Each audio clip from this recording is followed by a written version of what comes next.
O que eu ouço dentro do Palácio do Planalto é que Lula está mais ligado do que jamais esteve. Como você é uma senhora de 50 anos, você já não tem vergonha. Você abre a boca, fala, não tem vergonha. Que ele percebeu já no final do ano a situação delicada, que a resposta à impopularidade não era a que ele gostaria e que ele tem tomado uma série de medidas para mudar isso. Eu estou comendo agora ovo de pata. Ovo de pata que diz que tem mais sustância. Bom, uma delas foi mudar o seu time da comunicação. Porque o povo tem razão. A gente não está entregando aquilo que a gente prometeu. A popularidade do Lula caiu mais que os peitos da Janja. Mas a Globo acredita que ele vai dar um jeito. Na popularidade, não nos peitos.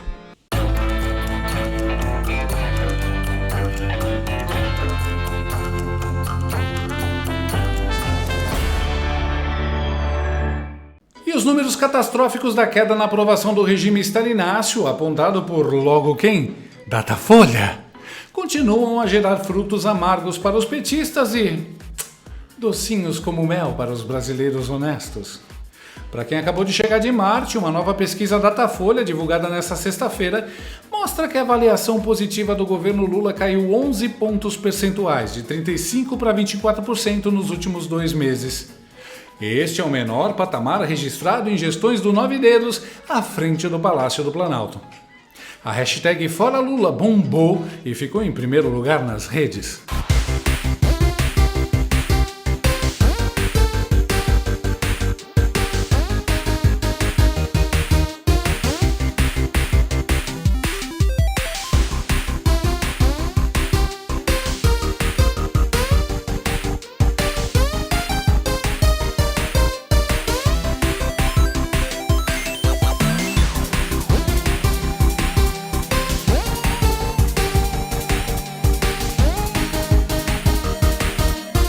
A apresentadora do Jornal Nacional e sósia da Chiquinha do Chaves, Renata Vasconcelos, quase chorou ao dar a notícia.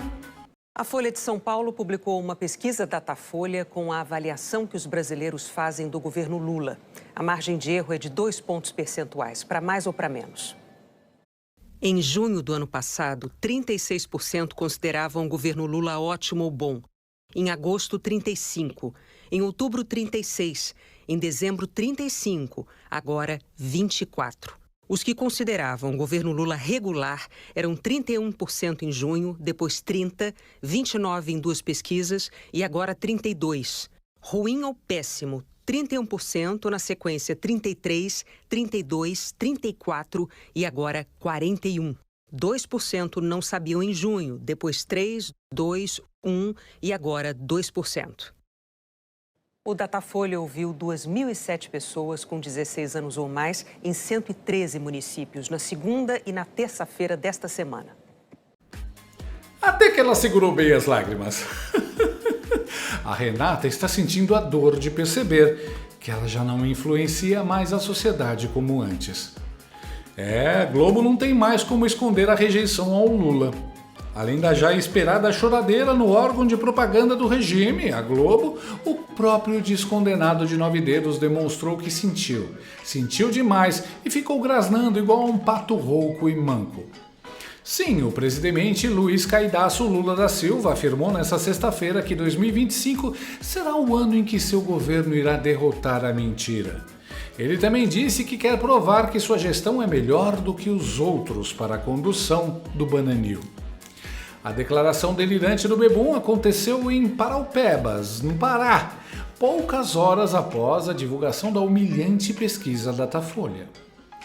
E eu jamais voltaria a ser candidato a presidente do Brasil se eu não tivesse certeza de que eu tenho que ser melhor do que eu fui em 2010, quando o Brasil era o país que mais crescia no mundo, era o país que tinha 7,5% de crescimento do PIB, 13% do crescimento do varejo e a inflação controlada e o salário crescendo. Nós vamos derrotar a mentira, porque 2025 será o ano da verdade nesse país. Eu quero provar que nós somos melhores do que os outros para governar esse país. Tem mais gente no palco do que na plateia? Esse sujeito precisa ser interditado, tá doente, tá com delírio tremens. O velho tá na pior fase, somente pior popularidade dos 3 mandatos, desastre econômico com um time muito pior do que o dos mandatos anteriores. O Lula nem deveria ter voltado, mas veja pelo lado bom. As pessoas estão descobrindo agora quem ele realmente é. Entre os esquerdistas e os mal informados, o cara era quase uma lenda. Tá aí. Vamos derrotar a mentira. De novo esse papo de fake news. Entendi. Eu fui no mercado e os preços eram todos falsos. Mentira são os números do IBGE, manipulados pelo Pokémon. Lula fala em derrotar a mentira, contando mentira. Mas a realidade expõe a farsa. Em 2010, o Brasil surfava no boom das commodities e não no milagre petista. Aliás, naquele ano o Brasil cresceu, mas não foi o que mais cresceu no mundo, como disse o Bebum. Hoje, com Lula de volta, o país teve o pior crescimento entre os BRICS em 2023.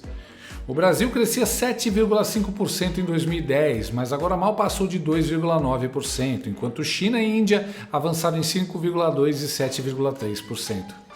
A inflação dos alimentos atingiu 9,75% e a gasolina subiu 14% graças ao Lula. O país fechou 2023 com um déficit de 230 bilhões, fruto de gastos desenfreados e irresponsabilidade fiscal. O único ano da verdade será 2026, quando o Brasil vai dar um basta nesse governo incompetente que só sabe viver de nostalgia e narrativas falsas. Quando precisa provar que é bom, é porque não é. Nada supera o trabalho.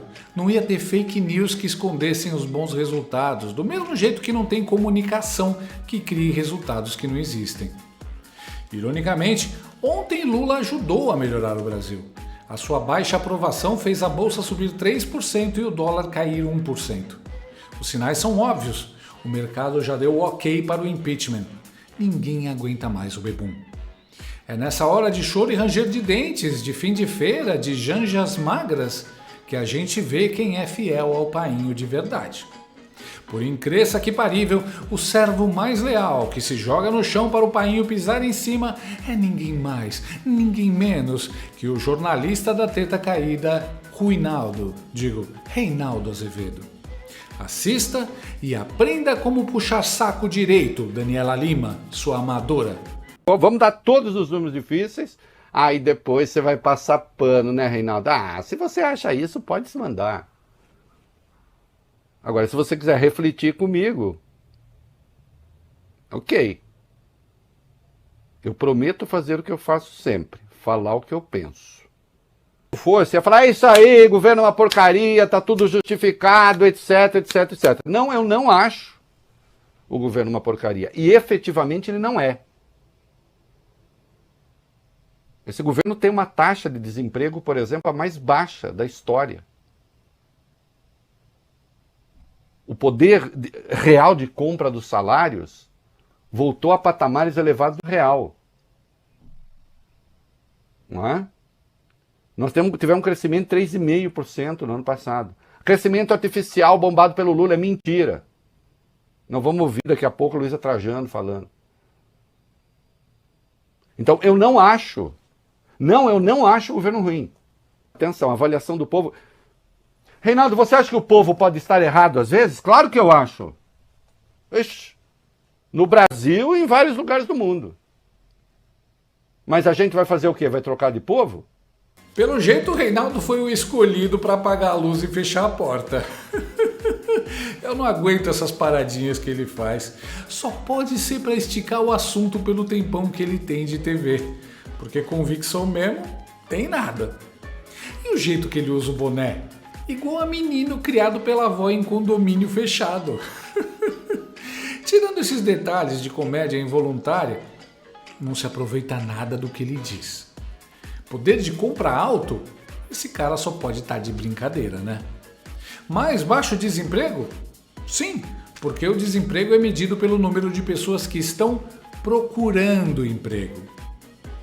Quando mais da metade do Brasil vive de Bolsa Família, ninguém precisa mais procurar emprego, mesmo estando desempregado. O que tinha do Reinaldo na Vaza Jato deve ser muito cabuloso para ele estar assim, sem nem poder pular do barco, igual ao Felipe Neto. Por outro lado, o pessoal da Globo News mostrou um outro tipo de puxa-saquice. Não o do puxa-saco clássico que diz que tudo é lindo, como o Reinaldo. Eles são aqueles puxa-sacos que querem ser úteis, aconselhar, mostrar o caminho para tirar o patrão de 9 dedos do fundo do poço. Mano, vocês estão há 3 anos elogiando até o rabo do Lula 24 horas por dia, e qual o resultado? A mais baixa popularidade em toda a carreira política desse bandido. Vocês não estão com muita moral para dar conselhos, não, mas tentam, e isso é ótimo pra gente. O comentarista político e sósia do Nerso da Capitinga, Gerson Camarote, estava até sem rumo, parecia ter sido atropelado.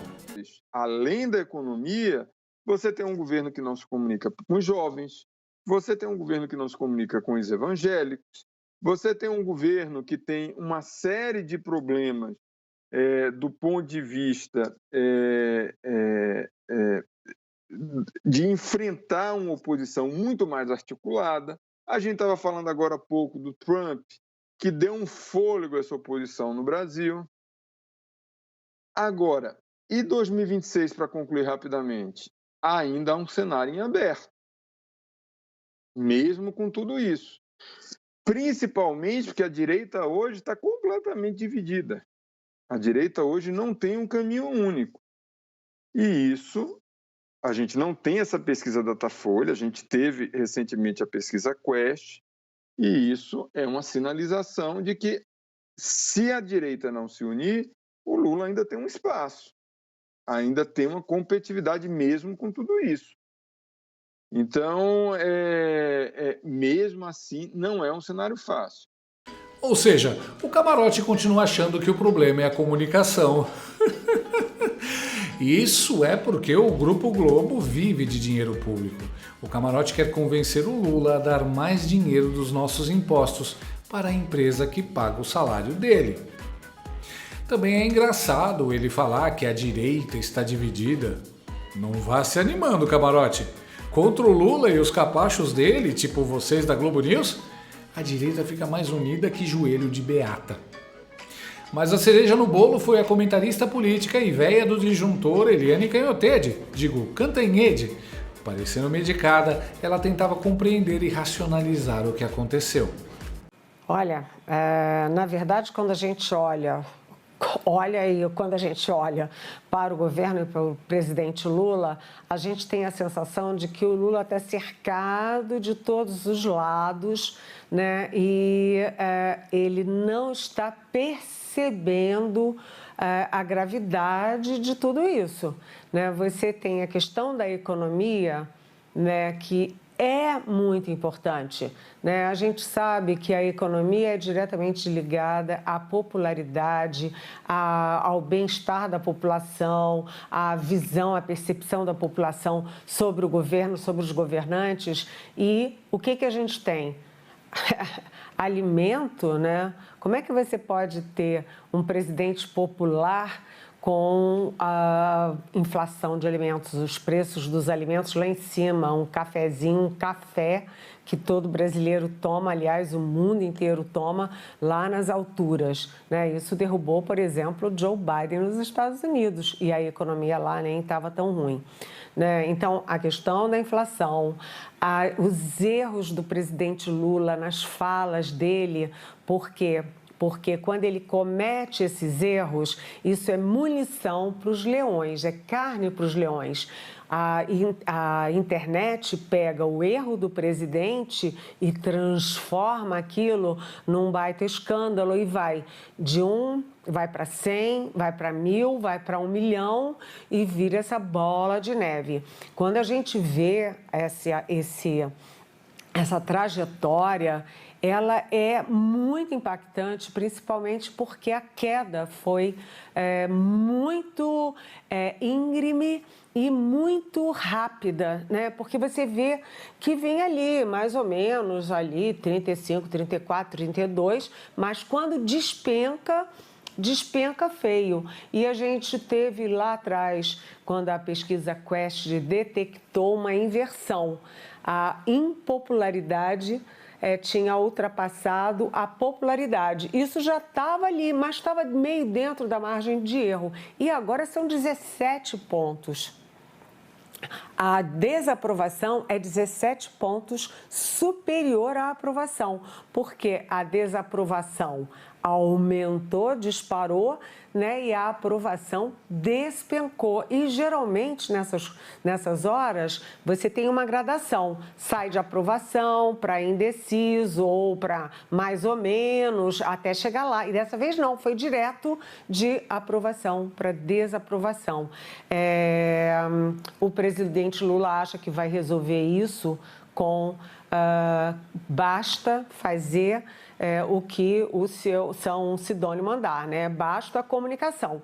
Não basta, até porque o Lula e o PT não põem mais, aspas, povo na rua, né? Porque o Lula, toda vez que dá entrevista para a rádio, ele escorrega, fala um monte de besteira, e porque você não consegue manchetes positivas. Agora, um fator decisivo, com certeza, foi a campanha muito bem estruturada, com muito método, organização do PIX contra o governo e contra o presidente. Isso foi fatal, não, mas foi demolidor para o Lula. Para variar, a véia do disjuntor põe a culpa na internet e nas redes sociais. Inflação, impostos no rabo do povo, tentativa de rastrear o Pix, Janja viajando deslumbrada, alinhamento com ditaduras e terroristas palestinos. O que poderia dar errado? A Globo já está cobrando bandeira 2 na taxa de fidelidade ao Lula. E quando a Canhotede fala que o Lula é um presidente popular, Lula, popular? Para início de conversa, ele não foi nem eleito. Não tinha como e não tem como dar certo. Zero surpresa. O cara desde o início do governo não conseguiu fazer um evento público sem que fosse com a plateia comprada e o ambiente controlado.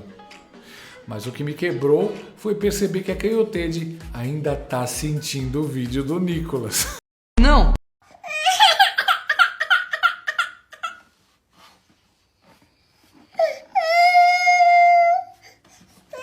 Não! De todo jeito, a Globo já se ligou que não vai sair mais nada desse governo e, com dor no coração, prepara o desembarque. Os jornalistas vão ter que encarar uma realidade ainda mais difícil com o derretimento e o amargo final do 9 Dedos. A campanha para reabilitar a imagem do Lula foi um fiasco gigante e só serviu para uma coisa: mostrar até para o povo não politizado que a velha imprensa hoje é apenas um amontoado de gargantas de aluguel do regime, alimentadas não só com verbas de propaganda suspeitas das estatais, mas também por órgãos como a USAID. Além do mais, ninguém esquece que esses safados tiveram um papel ativo na perseguição aos opositores do regime. E a conta já está chegando, basta ver os números de audiência ridículos da emissora. Com certeza, em breve, o contrato de lua de mel acabará e os jornalistas vão passar a defender o afastamento do descondenado, tentando salvar sua própria pele, igualzinho fizeram com Collor e Dilma. Meu palpite é que a única coisa que vão conseguir é o desprezo de todos os lados, dos petistas, que os tratarão como golpistas e traidores, e dos seres humanos, que continuarão a denunciar sua falsidade. A Globo é uma das grandes responsáveis pela destruição do Brasil e vai ser cobrada por isso pelo povo. Não adianta apontar erros, não adianta pular do barco afundando. Vocês criaram, amamentaram e soltaram o Lula para fazer merda por aí. Agora toma, que o filho é seu. A posição do Brasil piorou num relatório divulgado pela organização Transparência Internacional. Entre os cidadãos ouvidos pela ONG, aumentou a sensação de que existe corrupção no país. O Brasil está na posição 107 entre 180 países, com apenas 34 pontos de 100 possíveis. É a pior posição do Brasil desde que o ranking foi criado há 12 anos. De acordo com a Transparência Internacional, entre os pontos negativos que pesaram no desempenho do Brasil, está o silêncio reiterado do presidente Lula sobre a pauta anticorrupção. Gostou desse vídeo? Então inscreva-se no canal, comente, curta e compartilhe com seus amigos. Não gostou? Compartilhe com seus inimigos. Até o próximo vídeo, se o mundo não acabar antes. Por hoje é só.